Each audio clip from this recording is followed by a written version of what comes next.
Decidono i direttori generali, che sono i datori di lavoro, non è il presidente della regione o gli assessori, ma è così: il datore di lavoro dei medici è il direttore generale dell'ULSS dove il medico lavora.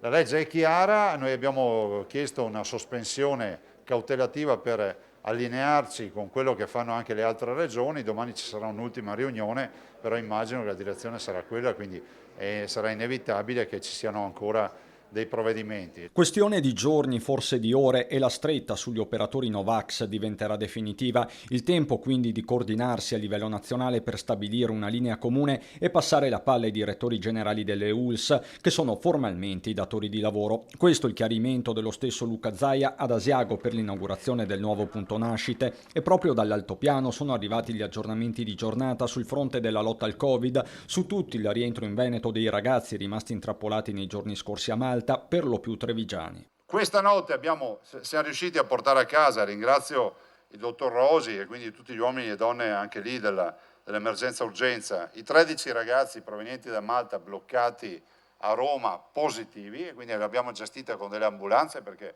facile a dire, ma chi è che guida un mezzo sapendo che ha un pullman con 13 ragazzi positivi?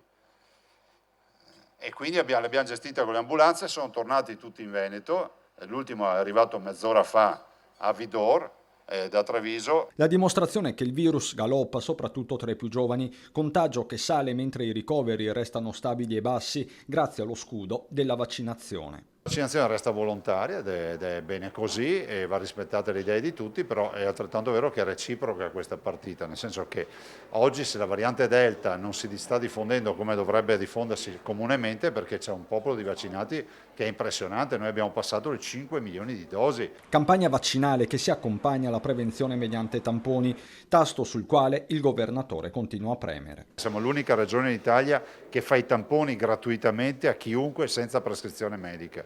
Questo non lo dice mai nessuno.